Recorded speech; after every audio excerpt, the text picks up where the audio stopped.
لا حول ولا قوة إلا بالله العلي العظيم. الحمد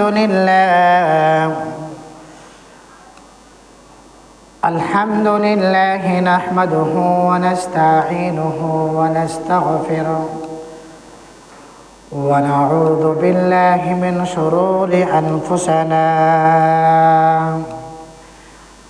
ومن سيئات أعمالنا. من يضلل الله فلا هادي له ونشهد أن لا إله إلا الله وحده لا شريك له ونشهد أن لا إله إلا الله وحده لا شريك له ونشهد أن سيدنا وسندنا وحبيبنا وطبيبنا ومولانا وأولانا محمدا عبده ورسوله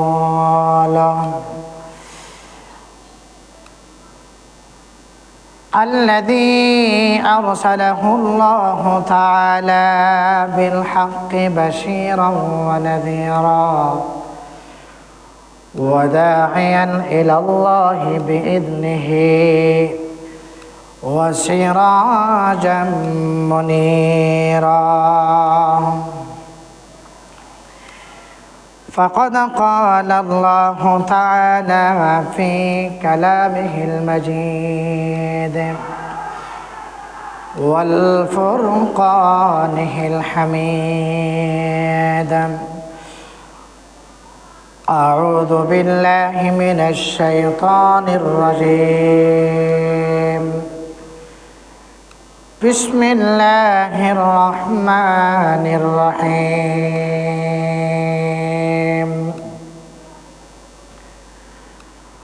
وما من دابة في الأرض إلا على الله رزقها ويعلم مستقرها ومستودعها كل في كتاب مبين. وقال رسول الله صلى الله تعالى عليه وسلم: طلب كسب الحلال فريضة بعد الفريضة، أو كما قال عليه الصلاة والسلام.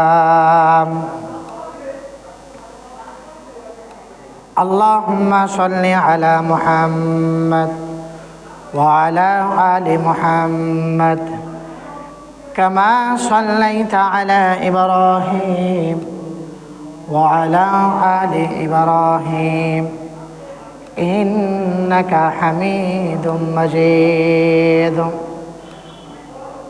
اللهم بارك على محمد وعلى آل محمد كما باركت على إبراهيم وعلى آل إبراهيم إنك حميد مجيد.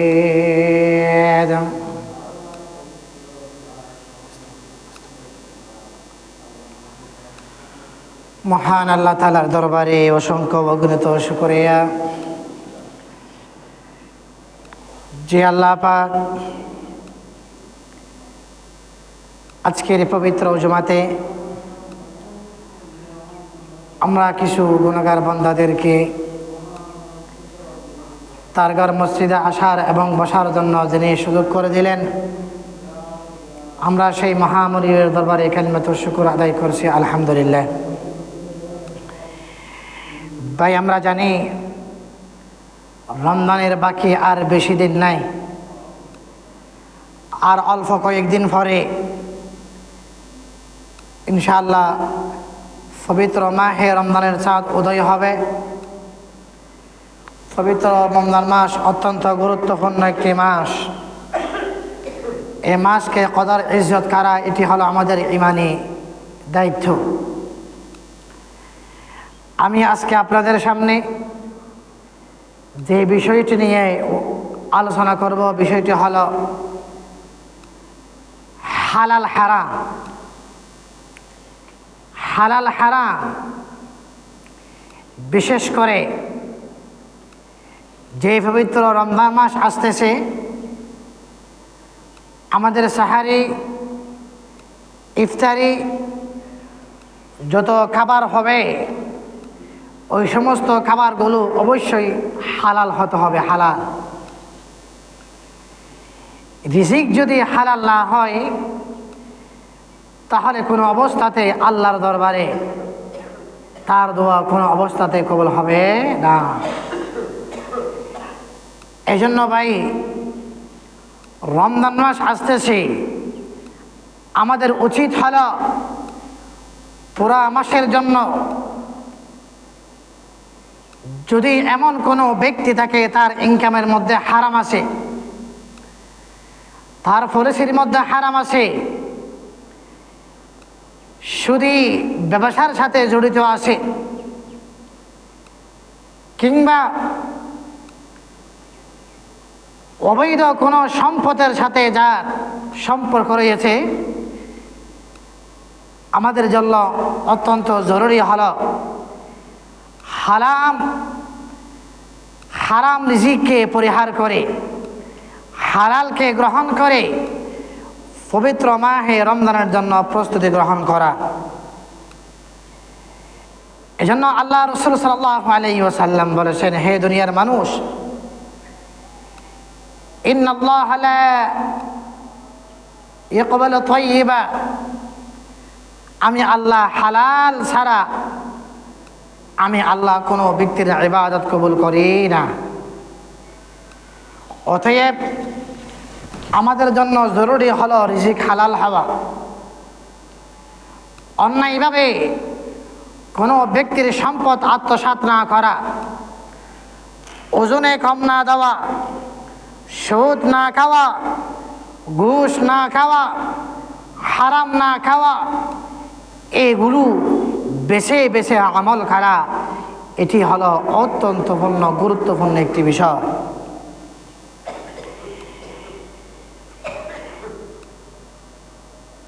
আমাদের মাঝে অনেক মানুষ এমন আছে নামাজ পড়ে কিন্তু হারামের সাথে সম্পর্ক রয়েছে, নামাজ পড়ে ঘুষের সাথে সম্পর্ক রয়েছে, নামাজ পড়ে সুদের সাথে সম্পর্ক রয়েছে।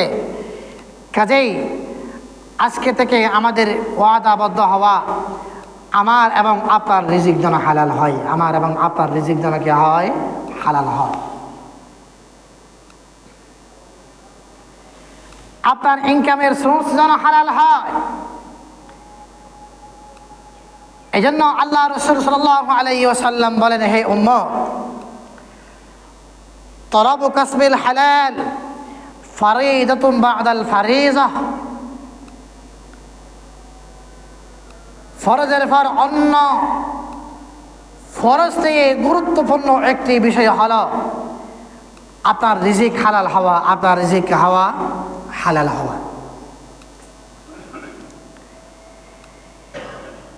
হারাম যতই বেশি হোক না কেন, হারামের মধ্যে কোনো বরকত নাই, আর হালাল যতই একেবারে কম হোক না কেন, আল্লাহ তাআলা হালালের মধ্যে বরকত রেখেছেন, হালালের মধ্যে বরকত রেখেছেন। এজন্য আল্লাহ তাআলা বলেন, ইয়া আইয়ুহার রাসূল কুলু মিনাত তাইয়্যিবাতি ওয়া'মালু সালিহা, হে রাসূল, আপনি পবিত্র খাবার আহার করুন, পবিত্র খাবার আহার করুন, ওয়া'মালু সালিহা, তারপর আপনি নেক কাজ করুন, নেক কাজ করুন। নেক কাজ করার আগে আল্লাহর পক্ষ থেকে আল্লাহ তাআলা হালাল রিজিক গ্রহণ করার জন্য আল্লাহ তাআলা হুকুম করেছেন। সুবহানাল্লাহ, সুবহানাল্লাহ। এই দুনিয়ার মানুষ, আপনার রিজিক যেন হারাম না হয়, সুদ যেন না আসে, ঘুষ যেন না আসে, অন্য কোনো ব্যক্তির মাল দৌলত সম্পদ টাকা পয়সা যেন আত্মসাৎ আপনি না করেন। দুনিয়ার মুসলমান ভাইয়ারা আমার, আল্লাহ তাআলার বাণী হলো ইয়া আইয়ুহান নাস কুলু মিম্মা ফিল আরদি হালালান তাইয়্যিবা। হে দুনিয়ার মানুষ, আল্লাহ তাআলার বাণী হলো তোমরা পৃথিবীর মাঝে বসবাস করবে, তোমরা হালাল রিজিক গ্রহণ করো, হারাম থেকে তোমরা বেঁচে থাকো, শয়তানের ধোঁকায় পড়ে, বন্ধু বান্ধবের ধোঁকায় পড়ে তোমরা হারাম মাল গ্রহণ করবে না। আল্লাহ বলেন ওয়ালা তাত্তাবিউ খুতুওয়াতিশ শাইতান। হালাল ছাড়া যত পন্থা হতে পারে, যত মত হতে পারে, যত তন্ত্র হতে পারে, সব কিছু হলো হারাম। অতএব তোমরা হারাম গ্রহণ করো না। ইন্নাহু লাকুম আদুউম মুবিন। আল্লাহ তাআলার বাণী হলো শয়তান হলো তোমাদের চিরশত্রু। শয়তান চাই তোমাদের মাধ্যমে হারাম মাল গ্রহণ করাইয়া তোমার ইবাদত নষ্ট করার জন্য। অতএব তোমরা হারাম মাল থেকে তোমরা বেঁচে থাকো। দুনিয়ার মুসলমান ভাইয়ারা আমার, নবী মুহাম্মদুর রাসূলুল্লাহ সাল্লাল্লাহু তাআলা আলাইহি ওয়াসাল্লাম বলেন, কোন ব্যক্তি গায়ের মধ্যে একটি জামা পরিধান করলাম, 40 মাসে বাকির এক ভাগ যদি হারাম মাল থাকে, বাকি অধিকাংশ ভাগ যদি হালাল হয়, তারপরেও এক ভাগ হারাম খাওয়ার কারণে তার ইবাদত আমার আল্লাহর দরবারে কবুল হবে না।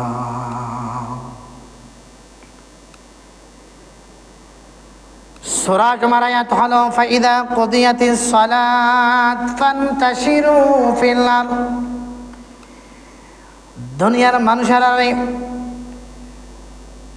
তোমরা জমার আজান হয়ে গেলে তোমরা তাড়াতাড়ি চলে আসো। আওয়ার নামাজ পড়ার পর তোমরা রিজিকের জন্য তোমরা জমিনের মধ্যে ছড়িয়ে পড়ো। কারণ হলো হালাল রিজিক গ্রহণ করা এটি প্রতিটি মানুষের জন্য আল্লাহর পক্ষ থেকে আল্লাহ তাআলা ফরজ করেছে। প্রতিটি মানুষের জন্য ইবাদত কবুল হওয়ার জন্য তার রিজিককে হতে হবে হালাল। প্রতিটি মানুষের জন্য তার রোজা আল্লাহর দরবারে কবুল হওয়ার জন্য তার রিজিক হতে হবে হলো কি ভাই? হালাল।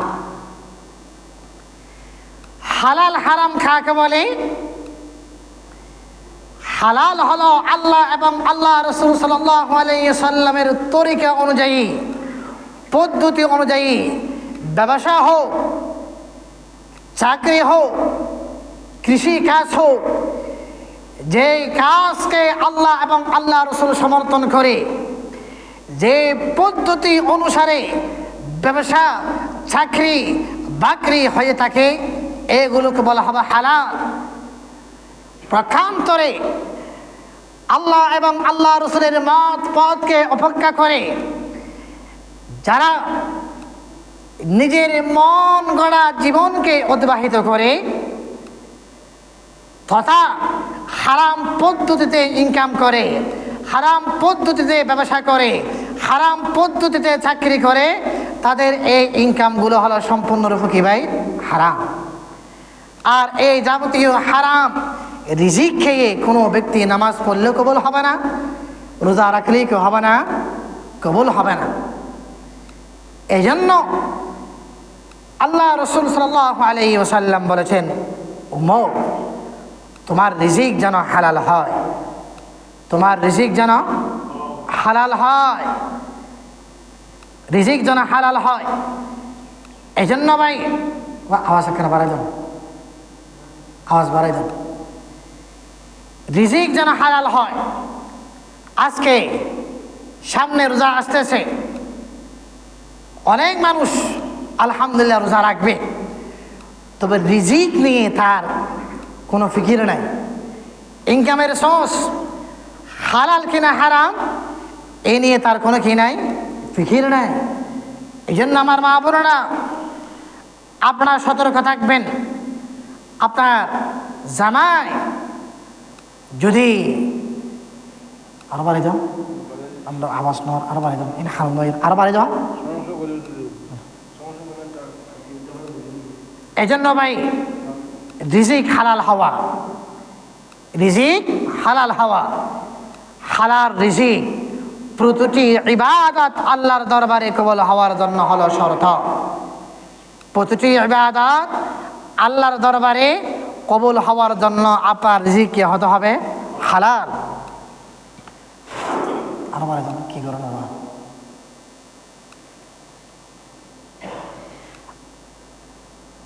আল্লাহ তাআলা বলেন, ইয়া আইয়ুহান নাস কুলু মিম্মা ফিল আরদি হালালান তাইয়্যিবা ওয়ালা তাত্তাবিউ খুতুওয়াতিশ শাইতান। হে দুনিয়ার মানুষ, তোমরা হালাল রিজিক গ্রহণ করো, তোমরা হারাম থেকে বেঁচে থাকো। হারামের যত পন্থা হতে পারে সব পন্থা হলো শয়তানের পন্থা। অতএব শয়তান হলো তোমাদের চির শত্রু, তোমরা শয়তান থেকে তোমরা বেঁচে থাকো। আল্লাহ রাসূল সাল্লাল্লাহু আলাইহি ওয়াসাল্লাম হাদিসের ভিতরে বলেন, তলাবু কাসবিল হালাল ফারিদাতুন বা'দাল ফারিদা। নামাজ, রোজা, হজ, যাকাত এগুলো যেমন ফরজ, এরপরে আরো একটি গুরুত্বপূর্ণ ফরজ হলো আপনার রিজিক তালাশ করা, হালাল রিজিক তালাশ করা, এটিও আপনার জন্য হলো ফরজ। সুবহানাল্লাহ, সুবহানাল্লাহ। দুনিয়ার মুসলমান ভাইয়ারা আমার, নবী মুহাম্মদুর রাসূলুল্লাহ সাল্লাল্লাহু আলাইহি ওয়াসাল্লামের প্রতি আল্লাহ তাআলা অসংখ্য আয়াত নাযিল করেছেন হালালের ব্যাপারে। পাশাপাশি আল্লাহ তাআলা অসংখ্য আয়াত নাযিল করেছেন হারাম সম্পর্কে। আল্লাহ তাআলা বুঝাইতে চাইলেন, উম্মত নবীরে ইবাদত কবুল হওয়ার জন্য হালাল রিজিক গ্রহণ করো, নামাজ কবুল হওয়ার জন্য হালাল রিজিক গ্রহণ করো, রমজানের রোজা কবুল হওয়ার জন্য হালাল রিজিক গ্রহণ করো, সুদ খাবে না, ঘুষ খাবে না, ওজনের মধ্যে তোমরা কম দিবে না, অন্যের সম্পদ আত্মসাৎ করে তোমরা মানুষকে ঠকাবে না, এইভাবে কোনো মানুষকে কষ্ট দিবে না, কোনো মানুষের জায়গা জমিন অন্যায়ভাবে তোমরা দখল করবে না, কোনো মানুষের সম্পদ অন্যায়ভাবে তোমরা গ্রহণ করবে না। এগুলো মত তন্ত্র হলো, সবগুলো হলো হারাম। আল্লাহ রাসূল সাল্লাল্লাহু আলাইহি ওয়াসাল্লাম তিনি আরো সুন্দর ভাষায় বলেছেন, লা তাদখুলুল জান্নাতা জাসাদুন কুদিয়া বিল হারাম। যার শরীরের ভিতরে হারাম থাকবে, যার পেটের খাবারগুলো হারাম হবে, যার ইনকামগুলো হারাম হবে, নবী মুহাম্মদুর রাসূলুল্লাহ সাল্লাল্লাহু আলাইহি ওয়াসাল্লাম বলেন, লা তাদখুলুল জান্নাতা জাসাদুন গুদিয়া বিল হারাম। ওই সমস্ত শরীরখানা কোনো অবস্থাতে জান্নাতের মধ্যে প্রবেশ করবে না।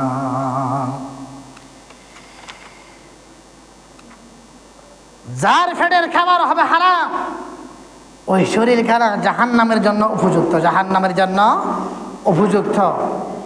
আর পেটের খাবার যখন হালাল হয়ে যাবে, তার নামাজের মধ্যে আল্লাহ তাআলা নূর পয়দা করে দিবে, কোরআন তেলাওয়াতের ভিতরে আল্লাহ তাআলা নূর পয়দা করে দিবে, রমজানের রোজার ভিতরে আল্লাহ তাআলা নূর পয়দা করে দিবে। সুবহানাল্লাহ, সুবহানাল্লাহ। এই জন্য ভাই, যার ভিতরে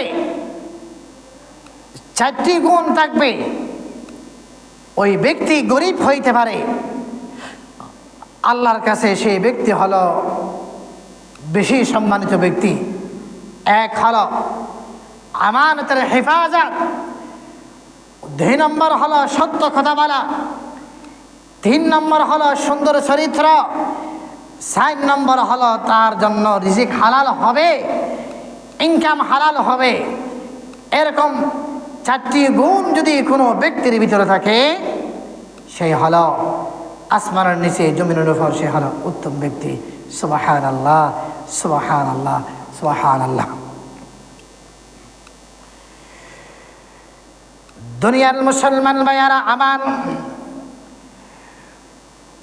নবী মুহাম্মদুর রাসূলুল্লাহ সাল্লাল্লাহু আলাইহি ওয়াসাল্লাম একটি ঘটনা উল্লেখ করেছেন। সিদ্দিক আকবরের গোলাম কিছু খাবার আবু বকর সিদ্দিক রাদিয়াল্লাহু তাআলা আনহুকে খেয়েছিল। সিদ্দিক আকবরের পেটের মধ্যে ক্ষুধা ছিল। আবু বকর সিদ্দিক রাদিয়াল্লাহু তাআলা আনহু খাবারগুলো গ্রহণ করার পর গোলামের কাছে জানতে চাইলেন খাবারগুলো কোত্থেকে এনেছে। গোলাম বিস্তারিত সিদ্দিক আকবরকে বলার পর আবু বকর সিদ্দিক রাদিয়াল্লাহু তাআলা আনহু নিজের হাত কানা গালের মধ্যে ঢুকাই দিয়া নিজের পেট থেকে যে খেয়েছে সব কিছু বমি করে দিয়েছে। রিজিক হালাল হওয়া, রিজিক হালাল হওয়া, রিজিক হালাল হওয়া, ভাত খাবার হওয়া, তরকারি হালাল হওয়া,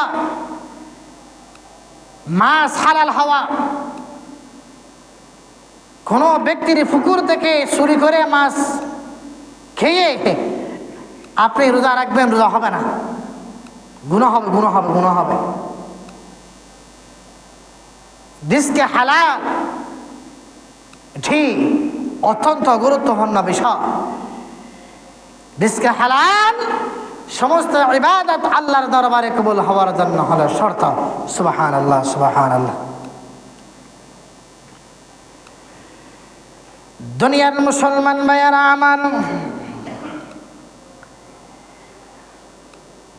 আল্লাহ রাসূল সাল্লাল্লাহু আলাইহি ওয়াসাল্লাম তিনি সাহাবা কেরামকে বারবার বলতেন, হে আমার সাহাবা কেরাম, তোমরা শোনো, তোমরা হালাল রিজিক গ্রহণ করবে।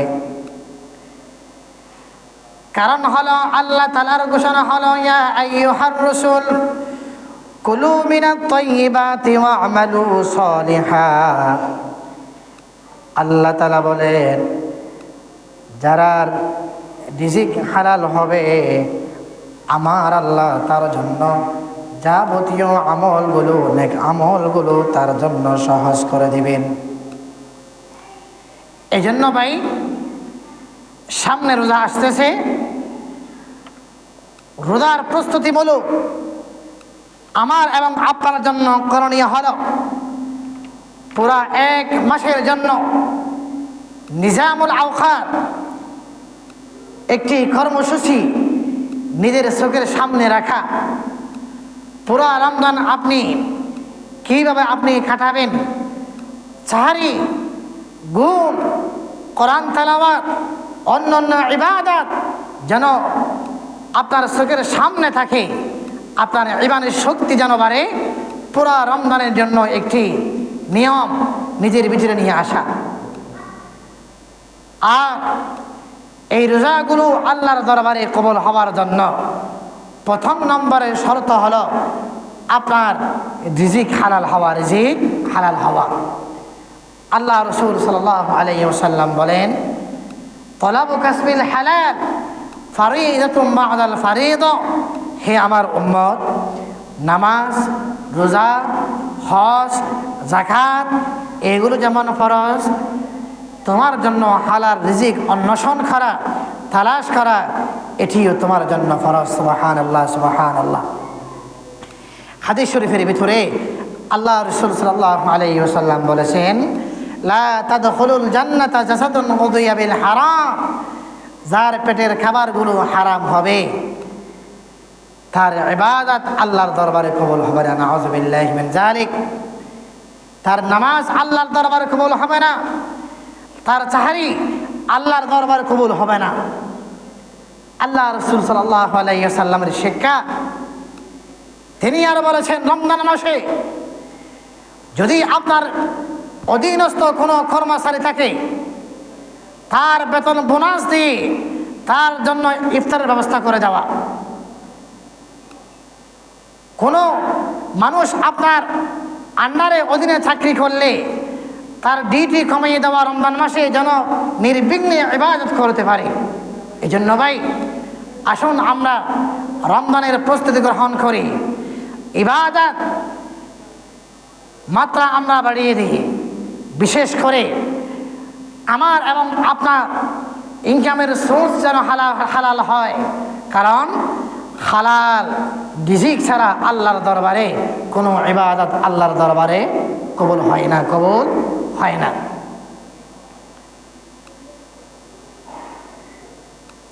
দেখেন, রিজিক অফিস সামাই রিজকুকুম, যদি আমরা খেয়াল করি, মাটির গুণ হলো কে ফেলা। একজন লাশকে যখন মাটির মধ্যে কবরস্থ করা হয়, দেখবেন আপনি 10 দিন 15 দিন পর আর কবর যদি আপনি খনন করেন, দেখবেন লাশের অস্তিত্ব আর নাই, লাশের অস্তিত্ব আর না। আজকে দাফন করলেন, 1 মাস পর আবার ওই কবর আপনি একটু খনন করে দেখেন, কবরের ভিতরে লাশ নাই, মাংস শেষ হয়ে গেছে, হাড্ডি ছাড়া আর অবশিষ্ট নাই। কারণ মাটির গুণ হলো কে ফেলা, মাটির গুণ হলো কি ফেলা, কে ফেলা। আর ওই মাটির ভিতরে যখন আপনি ছোট একটা বিচি রোপণ করেন, ওই মাটি থেকে বিশাল আকারের তরমুজ আল্লাহ তাআলা বের করে দেন। সুবহানাল্লাহ, সুবহানাল্লাহ।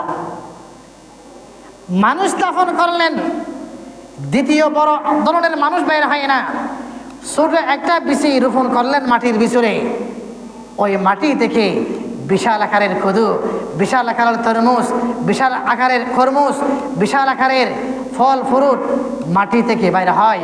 আল্লাহ বুঝাইতে চাইলেন, হে দুনিয়ার মানুষ, অফিস সামাই রিজকুকুম, রিজিক মাটি থেকে আসে না, রিজিক আসে আল্লাহর হুকুমে আসমান থেকে। কি থেকে? আসমান থেকে।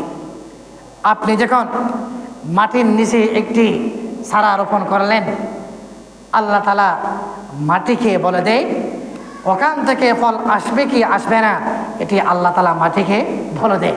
এই জন্য ভাই, রিজিকের জন্য যদি মানুষ সন্ত্রাসী করে, চুরি করে, এদের জন্য উদাহরণ হলো, দেখবেন দুনিয়ার পাখিগুলো সকালবেলা নিজের বাসা থেকে বের হয়ে যায়, বাসা থেকে বের হয়ে যায়, বিকালবেলা ওই পাখিগুলো নিজের বাসার মধ্যে আবার ফেরত আসে। আসার সময় খালি পেটে আসে না, বিভিন্ন জায়গা থেকে খাবার গ্রহণ করে পেট ভর্তি করে তারা নিজের বাসার মধ্যে চলে আসে। হাতি,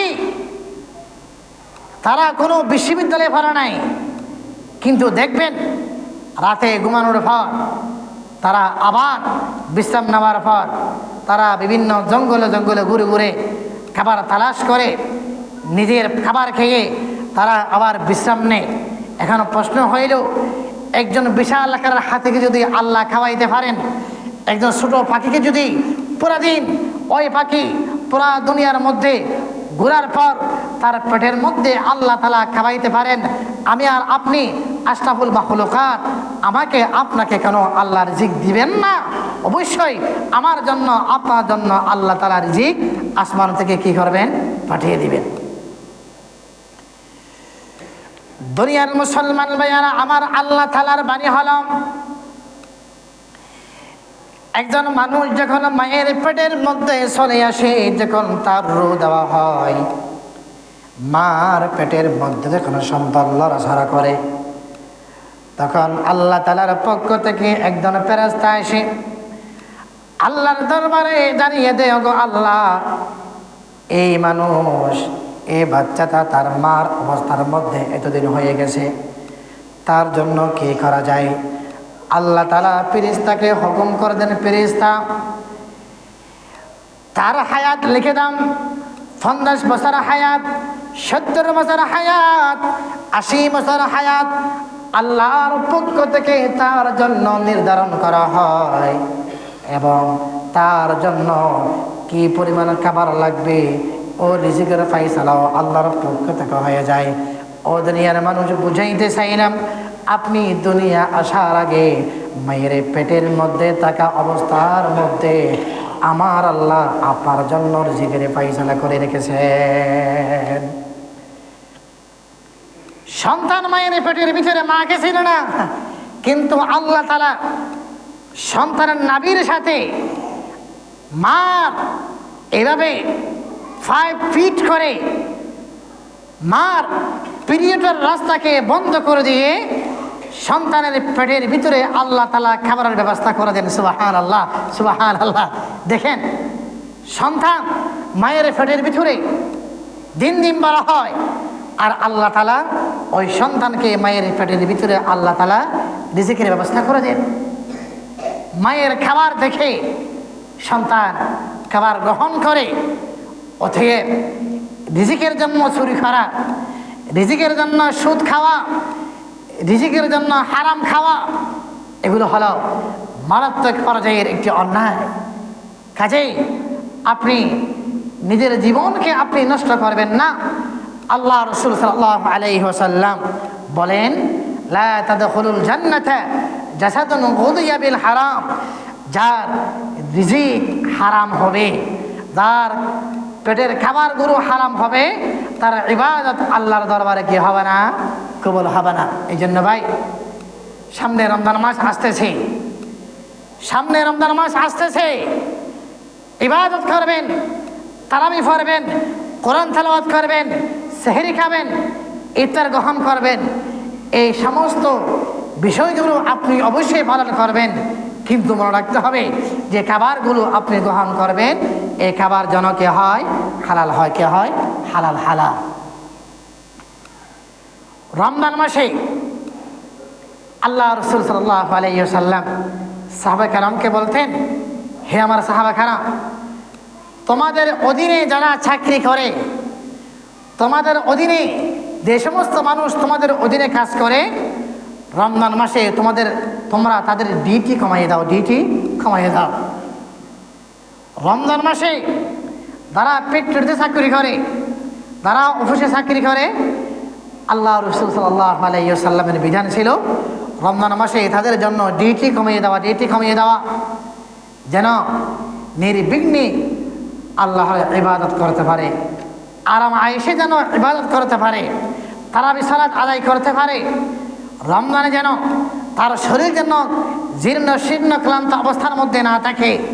এজন্য আল্লাহ রাসূল সাল্লাল্লাহু আলাইহি ওয়াসাল্লাম সাহাবা কেরামকে বলতেন, তোমরা রমজানে অধীনস্থ যারা তোমাদের আন্ডারে যারা চাকরি করে তাদের ডিউটি কমিয়ে দাও, ডিউটি কমিয়ে দাও, এবং তাদের বেতন বাড়িয়ে দাও।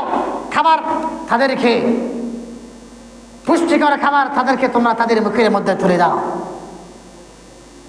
এই জন্য ভাই, আসুন রমজান মাসের প্রস্তুতি আমরা গ্রহণ করি, রমজান মাসের প্রস্তুতি আমরা গ্রহণ করি। অলরেডি রমজানের আবহাওয়া কি হয়ে গেছে? চালু হয়ে গেছে। আর কয়েকদিন পর রমজান মাসের চাঁদ কি হবে? উদয় হবে। আসুন রমজানের প্রস্তুতি গ্রহণ করি। পুরা একটি মাস আপনি কেমনে কাটাবেন? আল্লাহ রাসূল সাল্লাল্লাহু আলাইহি ওয়াসাল্লাম আমল ছিল, সাহাবা কেরামের আমল ছিল কি? পুরা 1 মাস 40 দিন, পুরা 1 মাস ইতিকাফের নিয়তে মসজিদের মধ্যে অবস্থান করতেন, মসজিদের মধ্যে অবস্থান করতেন। আমরা ইতিকাফ মানে বুঝি কি? রমজানের শেষে 10 দিন থাকা না, আপনি চাইলে পূর্ণ 1 মাস, পুরা 1 মাস নফল ইতিকাফের নিয়তে মসজিদের মধ্যে অবস্থান করতে পারেন। পুরা মাস, পুরা 1 মাস। বিশেষ করে খানে কাবা, মসজিদে নববী, মক্কা শরীফের মধ্যে বিভিন্ন জায়গা থেকে পুরা 1 মাস নির্বিঘ্নে ইবাদত করার জন্য বিভিন্ন কান্ট্রি থেকে মানুষগুলো চলে যায় কোথায়? খানায় খাবায়, এই থেকে আমার নিয়তে। এই জন্য ভাই এত লম্বা সময় হয়তো অনেকের থাকা সম্ভব হবে না। 10 দিনের নিয়ত করেন এবং পুরো 1 মাস কীভাবে আপনি কাটাবেন এই জন্য প্রস্তুতি নিন। এই জন্য নিজামুল আওকাত একটি সময়সূচি আপনার চোখের সামনে রাখেন। আপনি রমজান মাসের মধ্যে অতক্ষণ পর্যন্ত আপনি ঘুমাবেন, নামাজ পড়বেন, কোরআন তেলাওয়াত করবেন, জিকির করবেন। পুরা 1 মাসের মধ্যে আপনি এই পরিমাণ কোরআন তেলাওয়াত করবেন, তাহাল্লুল করবেন। এইভাবে ইবাদতের জন্য আপনি একটি ম্যাপ তৈরি করে নিন। দেখবেন ইনশাআল্লাহ আপনার সময় অযথা নষ্ট হবে না, আপনার সময় অযথা নষ্ট হবে না। আজকের আলোচনার মূল বিষয় হলো এই ইবাদত আল্লাহর দরবারে কবুল হওয়ার জন্য আপনার জন্য জরুরি হলো, আমার জন্য জরুরি হলো আপনার রিজিক হালাল হওয়া। আপনার রিজিক কি হওয়া ভাই? হালাল হওয়া। একটু খেয়াল করেন,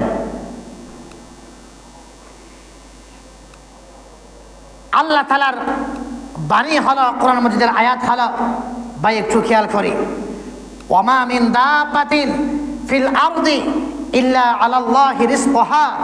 আল্লাহ তাআলার বাণী হলো, হে দুনিয়ার মানুষ, যাদের ভিতরে আল্লাহ তাআলা রূহ দান করেছেন, যাদের ভিতরে আল্লাহ তাআলা রূহ দান করেছেন, ওই সমস্ত প্রাণী কুলের রিজিকের জিম্মাদারি হলো কে ভাই? আল্লাহ। রিজিকের জিম্মাদারি হলো আল্লাহ, এটি আল্লাহর বাণী। ওমা মিন দাব্বাতিন ফিল আরদি ইল্লা আলাল্লাহি রিজকুহা। আল্লাহ বলেন, হে দুনিয়ার মানুষ, তোমরা যারা দুনিয়ার মধ্যে বিচরণ করো, তোমাদের রিজিকের জিম্মাদারি হলো কে ভাই? আল্লাহ। অমুস্তাউদাহা, আপনার আমার রিজিকের জিম্মাদার হলো কে ভাই? আল্লাহ। এটি হলো কোরআন মাজিদের আয়াত। খেয়াল করবেন, ইয়ামান থেকে ভাই একটু খেয়াল করে আশআরি গোত্রের কিছু মানুষ, একটু ঘটনা খেয়াল করবেন। কোরআন ইমাম কুরতুবী এই আয়াতের আন্ডারে একটি সুন্দর ঘটনা উল্লেখ করেছেন। ইয়ামান থেকে কিছু সাহাবী মদিনার দিকে যাত্রা শুরু করলেন। কোন দিকে? মদিনার দিকে। আল্লাহ রাসূল সাল্লাল্লাহু আলাইহি ওয়াসাল্লাম ছিলেন কোথায়? মদিনায়। ইয়ামান থেকে কিছু মানুষ কিছু খাবার নিয়ে ইয়ামান থেকে তারা যাত্রা শুরু করলেন। কোন দিকে? মদিনার দিকে। খেয়াল করেন, কোন দিকে? মদিনার দিকে। ইয়ামান থেকে তারা আস্তে আস্তে তাদের খাবার শেষ হয়ে গেছে, পানি শেষ হয়ে গেছে, গম শেষ হয়ে গেছে, তরকারি কি হয়ে গেছে? শেষ হয়ে গেছে। কাফলার আর কোনো কি নাই, খাবার নাই। মদিনার মধ্যে আসার পর তারা পরামর্শ করলো, আমরা ইয়ামান থেকে আসলাম, এখন তো আমাদের খাবার নাই, চাউল নাই, গম নাই, পানি নাই, আমরা অত বিশাল কাফলা আমরা খাবার কোত্থেকে পাবো? তারা 2 জন ব্যক্তিকে, খেয়াল করবেন, 2 জন ব্যক্তিকে আল্লাহ রাসূল সাল্লাল্লাহু আলাইহি ওয়াসাল্লামের দরবার পাঠালেন, যেন আল্লাহ রাসূল সাল্লাল্লাহু আলাইহি ওয়াসাল্লামকে বলবেন যেন আল্লাহ রাসূল যেন তাদের জন্য কিসের ব্যবস্থা করা হয়? খাবারের ব্যবস্থা গ্রহণ করেন। খেয়াল করেন, 2 জন ব্যক্তি আল্লাহ রাসূল সাল্লাল্লাহু আলাইহি ওয়াসাল্লামের হুজরার কাছাকাছি গেলেন, রুমের কাছাকাছি গেলেন। আল্লাহ রাসূল সাল্লাল্লাহু আলাইহি ওয়াসাল্লাম হুজরার ভিতরে কোরআন তেলাওয়াত করতেছেন। কোরআন তেলাওয়াত হলো কি? ওমা মিন দাব্বাতিন ফিল আরদি ইল্লা আলাল্লাহি রিজকুহা। আয়াতের অর্থ হলো, এরা আয়াতের অনুবাদ ওনারা বুঝতেছেন, ওমা মিন দাব্বাতিন ফিল আরদি ইল্লা আলাল্লাহি রিজকুহা। আয়াতের অনুবাদ হলো, আল্লাহ তাআলা পৃথিবীর মুখে যত বিচরণশীল প্রাণী আছে তাদের সমস্ত প্রাণীর রিজিকের জিম্মাদারি হলো কে ভাই? আল্লাহ। এই আয়াতের অনুবাদ যখন তারা 2 জন সাহাবী বাহির থেকে শুনলেন, তারা সিদ্ধান্ত নিলেন, কিরে আল্লাহ রাসূল তেলাওয়াত করতেছে, রিজিকের জিম্মাদারি হলো আল্লাহ, তাহলে আমরা রিজিকের কথা কেমনে আল্লাহ রাসূলকে বলি, কেমনে আল্লাহ রাসূলকে বলি? 2 জন ব্যক্তি আল্লাহ রাসূল সাল্লাল্লাহু আলাইহি ওয়াসাল্লামের সাথে সাক্ষাৎ না করে তারা চলে গেছে। খেয়াল করেন, সাক্ষাৎ না করে চলে গেছে। দুনিয়ার মুসলমান ভাইয়েরা আমার, খেয়াল করেন, ইমাম কুরতুবী রাহমাতুল্লাহি আলাইহি বলেন, 2 জন ব্যক্তি আল্লাহ রাসূল সাল্লাল্লাহু আলাইহি ওয়াসাল্লামের সাথে সাক্ষাৎ করে নাই, কাফেলার সাথে যুক্ত হয়ে গেল, সাক্ষাৎ হয়ে গেল। কাফেলার সাথীদেরকে বলে দিল, আল্লাহর পক্ষ থেকে তোমাদের জন্য রিজিকের ব্যবস্থা হবে, আল্লাহর পক্ষ থেকে আমার জন্য আপনার জন্য রিজিকের ব্যবস্থা হবে। হঠাৎ করে দেখতে পেল দুইজন ব্যক্তি কিছু খেয়ে বালতি ভরে খাবার নিয়ে গেল, রুটি নিয়ে গেল, গোশত নিয়ে গেল। এগুলো সব সাহাবা কেরাম খেলেন। খাবার পর আরও কিছু রিজিক অবশিষ্ট রয়ে গেলেন, আরও কিছু রিজিক অবশিষ্ট রয়ে গেলেন, গোশত রয়ে গেল, রুটি রয়ে গেল। সবাই খাবার পর ওই খাবারগুলো তারা পরামর্শ করলো, খাবারগুলো কে করা যায়, খাবারগুলো কে করা যায়। পরামর্শ হলো যে তারা মনে করেছিল আল্লাহ রসুল পক্ষে থেকে খাবারে গিয়েছেন, তারা খাবারগুলো আল্লাহ রসুল সাল্লাল্লাহু আলাইহি ওয়াসাল্লামের দরবারে পাঠিয়ে দিলেন। দুইজন ব্যক্তি আল্লাহ রসুল সাল্লাল্লাহু আলাইহি ওয়াসাল্লামের দরবারে এসে বলতেছিল, ইয়া রাসূলুল্লাহ, ইয়া হাবিবাল্লাহ, আপনি যে খাবার আমাদের জন্য পাঠিয়েছেন, যে রুটি আপনি আমাদের জন্য পাঠিয়েছেন, ইয়া রাসূলুল্লাহ, ইয়া হাবিবাল্লাহ, খাবারগুলো ছিল অত্যন্ত সুস্বাদু, গোশতগুলো ছিল অত্যন্ত সুস্বাদু। আল্লাহ রাসূল সাল্লাল্লাহু আলাইহি ওয়াসাল্লাম বললেন, সাহাবা কেরামরে শোনো, আমি তো তোমাদের জন্য কোনো খাবার পাঠাই নাই, কোনো রুটি পাঠাই নাই। বিস্তারিত ঘটনা আল্লাহ রাসূল সাল্লাল্লাহু আলাইহি ওয়াসাল্লামকে বলা হলো। আল্লাহ রাসূল সাল্লাল্লাহু আলাইহি ওয়াসাল্লাম বুঝতে পারলেন আল্লাহ তাআলার পক্ষ থেকে তাদের জন্য আসমান থেকে ফেরেশতার মাধ্যমে আল্লাহ তাআলা খাবার পাঠিয়েছেন। ওমা মিন দাব্বাতিন ফিল আরদি ইল্লা আলাল্লাহি রিজকুহা। আজকে মানুষ চুরি করে খাবারের জন্য, পেটের জন্য। আজকে মানুষ সুদ খায় পেটের জন্য, ঘুষ খায় পেটের জন্য, হারাম খায় পেটের জন্য, অবৈধভাবে সম্পদ আত্মসাৎ করে কিসের জন্য ভাই? পেটের জন্য। সুলাইমান আলাইহিস সালামের ঘটনা বলছি।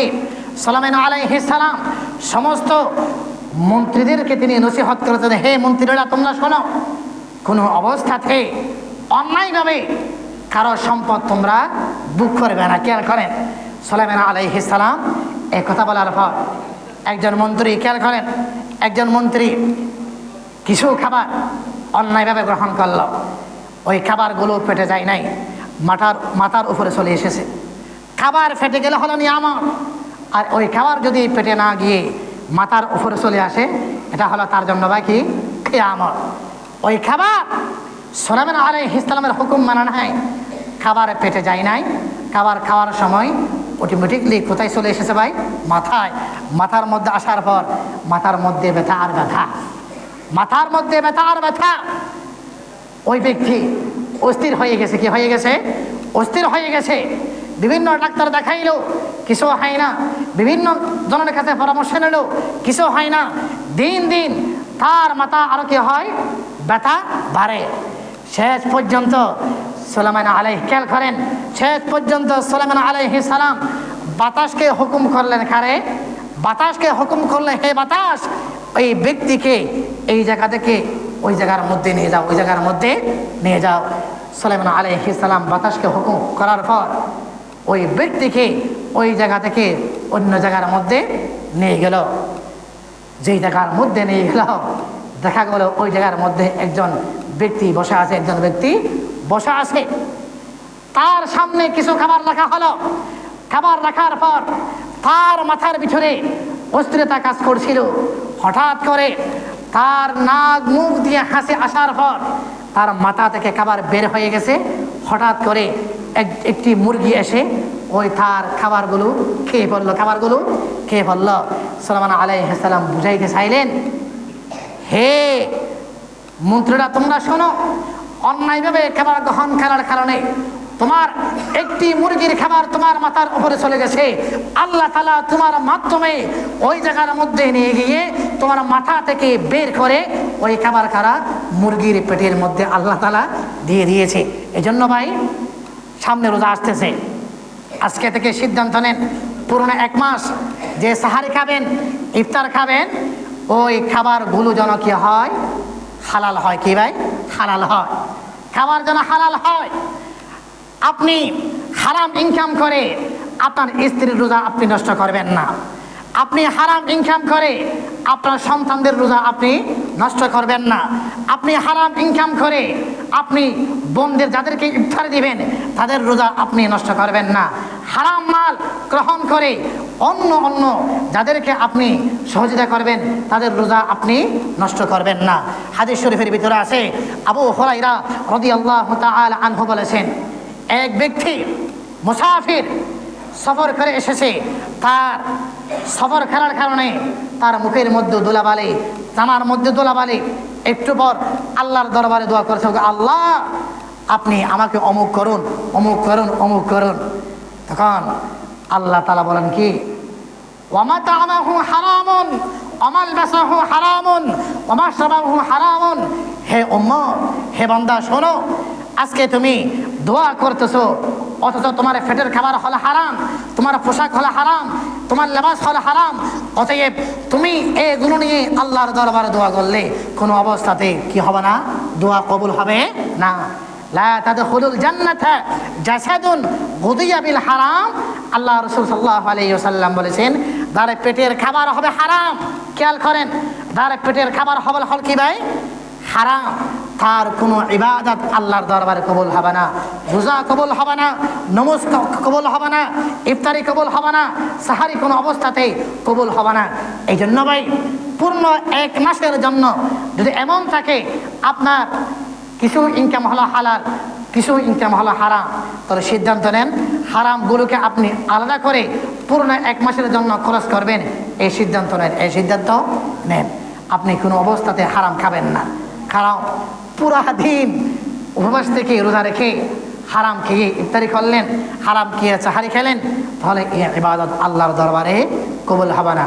আজকের আলোচনা থেকে প্রথম নম্বর আলোচনা হলো কি ভাই? পূর্ণ এক মাস কীভাবে কাটাবেন তার জন্য একটি নিয়ম তৈরি করা। নিয়ম তৈরি করা। এক নম্বরে পূর্ণ এক মাস রোজা রাখবেন, এই আলাদা এখন থেকে করা। রোজা রাখলে শারীরিক শক্তি একটু কমলেও ইমানের শক্তি বাড়ে। বলেন, রোজা রাখলে শারীরিক শক্তি একটু দুর্বল হলেও ইমানের শক্তি বাড়ে। রোজা রাখবেন এ নিয়ত করা। 2 নম্বর হলো অধীনস্থ আপনার আন্ডারে কোনো ব্যক্তি চাকরি করলে এদের জন্য ইফতারের ব্যবস্থা করা, খাবারের ব্যবস্থা করা। আল্লাহ রাসূল সাল্লাল্লাহু আলাইহি ওয়াসাল্লামের কি ছিল? নিয়ম ছিল রমজান মাসের মধ্যে ডিউটি কমাই দিতেন যেন নির্বিঘ্নে ইবাদত করতে পারে। আর এখন আমরা কি আছি জানেন? যারা ব্যবসা করে, দোকান ব্যবসায়ী, যার দোকানের মধ্যে ছিল 2 জন, এখন রমজান মাসে লাগাবে 5 জন। কয়জন? 5 জন। পুরা রাত ইবাদতের কোনো খবর নাই। চোখগুলো এমন লাল হয়ে গেছে যেন ইয়াবা খেয়ে গেছে। কি ভাই? ইয়াবা খায়। এমন অবস্থার মধ্যে হয়ে যায় পূর্ণ একটি মাস ইবাদতের সাথে তার কোনো সম্পর্ক নাই। হ্যাঁ, শুধু রোজা রাখে। শুধু কি রাখে ভাই? রোজা রাখে। এমনটা যেন না হয়। 2 নম্বর হলো যদি পারেন, আল্লাহ রাসূল সাল্লাল্লাহু আলাইহি ওয়াসাল্লাম পূর্ণ 1 মাস ইতিকাফ, নফল ইতিকাফের মধ্যে থাকতেন। আমরা ইতিকাফ মানে বলি কি? রমজানের শেষের কয়দিন? 10 দিন না। এখন থেকে দেখবেন বিভিন্ন দেশের থেকে খানায় কাবায় মসজিদে নববীর মধ্যে 1 মাস ইতিকাফ থাকার জন্য বিভিন্ন আল্লাহওয়ালা মানুষগুলো তারা ওখানে চলে যায়। 1 মাস। কয় মাস? 1 মাস।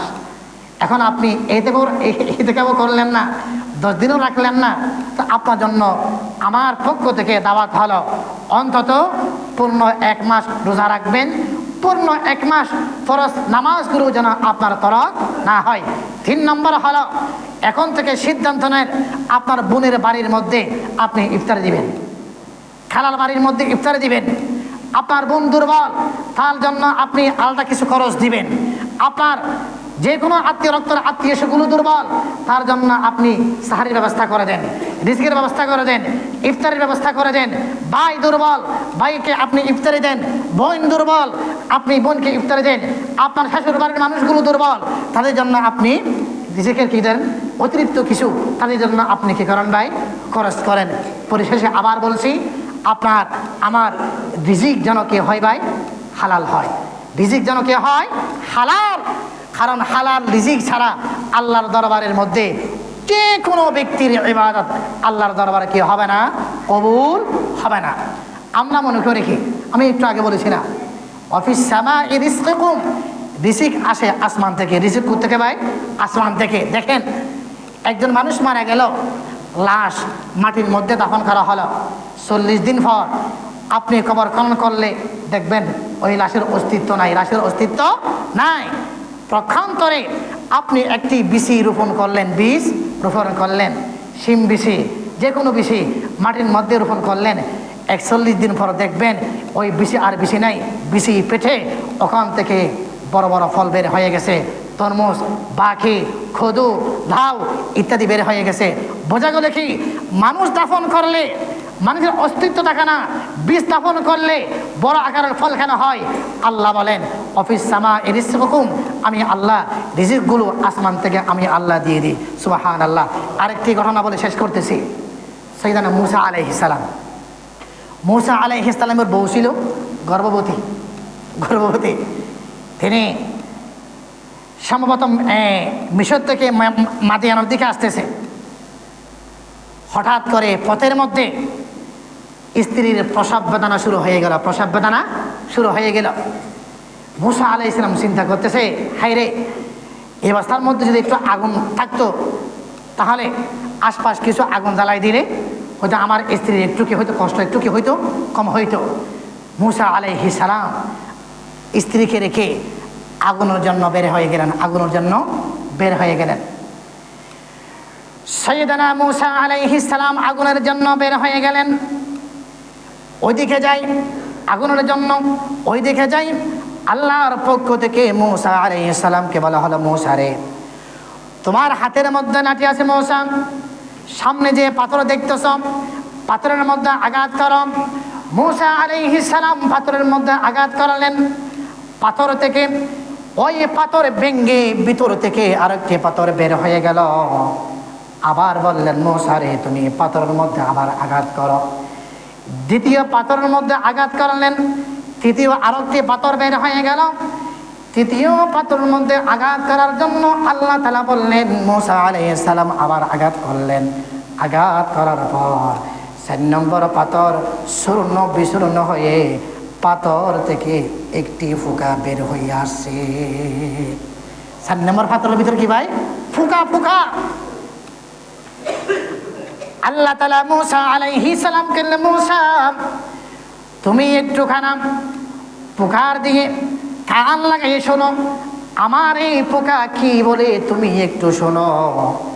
পোকা তার মুখ থেকে বলতেছে, সুবহানা মান কালামি, আমার আল্লাহ ওয়ারযুকুনি ওয়াসমাউ কালামি। হে মূসা, আমার আল্লাহ পাথরের ভিতরে আমার আল্লাহ আমার জন্য রিজিকের ব্যবস্থা করেন। আমার আল্লাহ আমার কথাগুলো শুনেন। আমার আল্লাহ এক মুহূর্তের জন্য আমার আল্লাহ আমাকে বলে নাই। পাথরের ভিতরে পাথর, ওই কীট পতঙ্গের মুখের ভিতরে খাবার দিলেন কে ভাই? আল্লাহ। এই জন্য বলছি, খাবারের জন্য চুরি করবেন না, খাবারের জন্য ঘুষ নয়, খাবারের জন্য আপনার অন্যের সম্পদ আত্মসাৎ নয়, খাবারের জন্য এইভাবে হারাম নয়, খাবারের জন্য সুদ নয়, খাবারের জন্য কি নয়? সুদ নয়। এসব থেকে আল্লাহ তাআলা, হারাম থেকে আল্লাহ তাআলা আমাদেরকে বেঁচে থাকার তৌফিক দান করুক। ওয়া আখিরু দাওয়ানা আনিল হামদুলিল্লাহি রাব্বিল আলামিন। আসসালামু আলাইকুম ওয়া রাহমাতুল্লাহি ওয়া বারাকাতুহু।